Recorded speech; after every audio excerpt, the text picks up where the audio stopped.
네, 2022년 2월 6일 대림절 다섯 번째 주일 청소년 청년 예배에 오신 여러분들을 환영합니다. 제가 나오나요? 네, 제가 등장했고요. 오늘은 평화에 대한 이야기를 함께 나눠보려고 합니다. 지금 평화를 말하는 것이 어떻게 보면은 속 좋은 이야기가 될 수도 있습니다. 나도 먹고 살기 힘든데 할 것 때문에 바빠 죽겠는데 평화는 너무 커다란 이야기, 뜬구름 잡는 이야기라고 생각할지도 모르겠습니다. 그럼에도 그리스도인에게 평화는 우리가 나아갈 지향점, 표대라고 말해도 부족하지 않을 것 같습니다. 우리가 기존에 알고 있는 널리 통용되고 있는 평화를 한번 생각해 보실까요? 우리가 기존에 알고 있는 평화를 생각해 보면 전쟁 또는 물리적인 폭력이 없는 상태라고 여길 것입니다. 이런 의미에서의 평화는 이런 의미에서의 평화에서 목표는 나라 차원, 그러니까 국가의 안전과 보장에 그쳐버립니다. 하지만 평화를 이렇게 좁은 의미의 평화, 소극적인 평화 안에서 가두어두면 우리는 평화롭다고 생각할 수 있을까요? 현 인류는 가장 오랫동안 전쟁이 없는 기간, 평화로운 시대를 누리고 있다고 언론에서는 말합니다. 하지만 여러분들이 느끼기에 평화의 시대라고 느껴지시나요? 네. 우리는 평화와 안정보다는 불안과 긴장에 더 가깝다고 느껴질 수도 있습니다. 그래서 우리는 평화의 의미를 조금 더 넓혀야 합니다.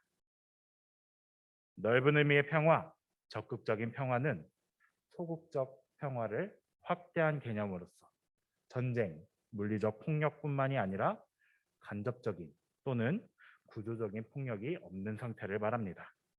이렇게 평화의 의미를 넓히는 것은 그 나라를 위한 것뿐만이 아니라 인간 개개인의 안전과 동식물을 품어 생명까지 안보의 평화 차원에서 이해하려는 시도입니다. 이렇게 적극적인 평화를 성경에서 우리가 쉽게 찾아볼 수 있는데 먼저 예언자 이사야에게서 찾아볼 수 있습니다. 위에 그림이 어떤 그림처럼 보이시나요? 정준이 한번 얘기해 볼까요?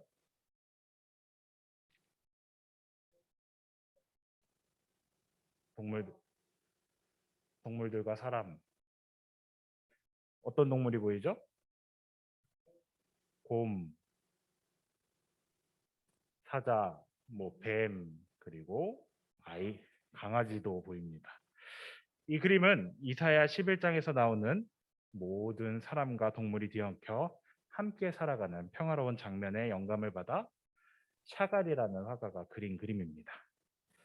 그때는 이리가 어린 양과 함께 살며 표범이 새끼 염소와 함께 누우며 송아지와 새끼 사자와 살찐 짐승이 함께 풀을 뜯고 어린 아이가 그것을 이끌고 다닌다. 이런 말씀이 이사야 11장 6절에 있는데요.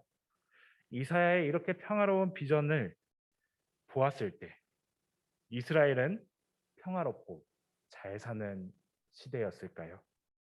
이사야가 활동했던 당시는 아수르, 바벨론과 같은 부강한 제국들이 이곳 저곳에서 일어나던 때입니다. 그 사이에 끼어있던 작은 나라 남유다 안에서는 긴장이 가득했던 때입니다. 이사야는 그런 때 하나님이 주신 평화에 대한 비전을 보고 이스라엘 백성들에게 전했습니다. 주님께서 민족들 사이의 분쟁을 판결하시고 뭇백성 사이의 갈등을 해결하실 것이니 그들이 칼을 쳐서 보습을 만들고 창을 쳐서 낫을 만들 것이며 나라와 나라가 칼을 들고 서로 치지 않을 것이며 다시는 군사훈련도 하지 않을 것이다. 이사야의 비전은 이스라엘의 참 왕 메시아가 이 땅을 통치하시면 서로 해치려고 만든 칼과 창을 뭉개뜨려서 땅을 일구고 곡물을 수확하는 보습과 낫으로 바꾼다 말합니다. 근데 이사야는 더 나아가 이스라엘 백성들에게 이렇게 이야기합니다. 오너라 야곱의 족속아, 주님의 빛 가운데서 걸어가자. 이스라엘아 오너라, 우리가 여호와 빛에 행하자. 이사야는 평화는 하늘에서 뚝 떨어지는 기다리는 것이 아니라 직접 행해야 된다고, 직접 걸어야 된다고 말하고 있습니다. 이렇게 평화에 대한 비전은 구약 예언자들의 시대에서 그쳤을까요? 우리는 예수님의 발자취로 그리스도인이 이뤄가야 할 하나님의 평화에 대한 비전이 더 확실해졌습니다. 우리가 잘 알고 있는 마태복음, 예수님께서는 팔복의 선언 한 가운데 이렇게 말씀하셨습니다. 평화를 이루는 사람은 복이 있다. 하나님이 그들을 자기의 자녀라고 부르실 것이다. 로마가 지배하는 당시에는 로마에 의한 평화, 팍스 로마나라는 구호가 널리 쓰였습니다.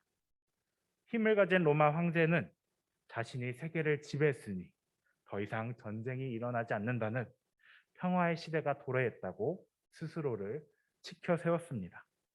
하지만 그들이 말하는 로마에 의한 평화, 팍스 로마나는 힘과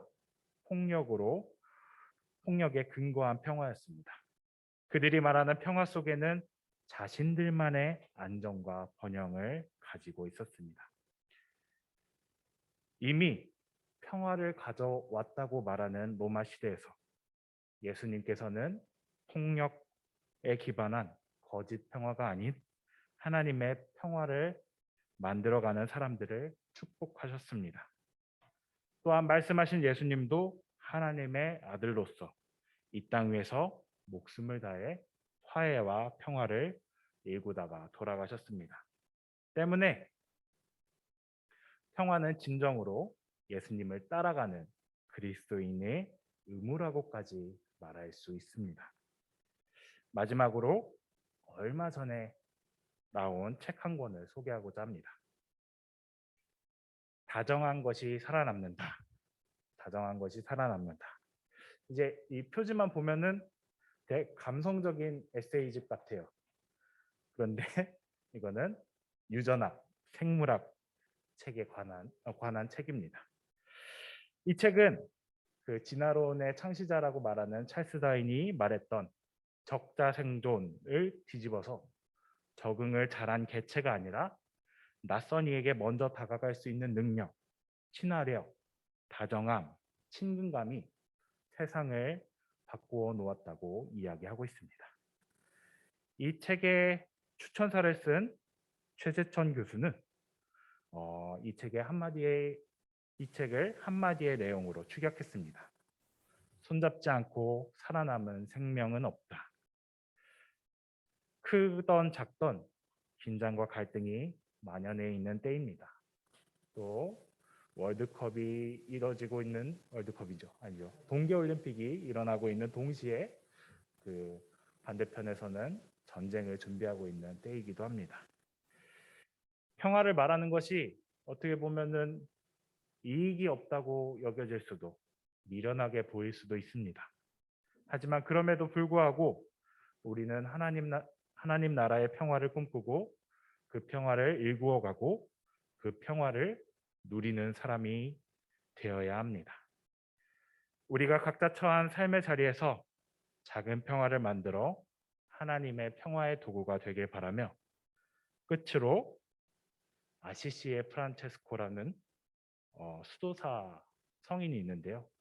그분이 기록했다고 알려진 평화의 기도를 나누며 말씀을 마치도록 하겠습니다.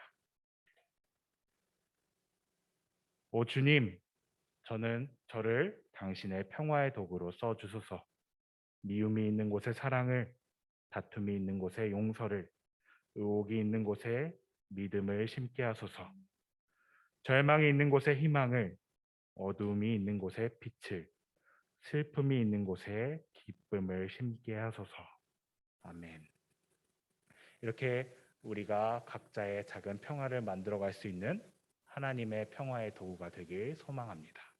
그 마음을 가지고 결단의 기도를 함께 드리도록 하겠습니다.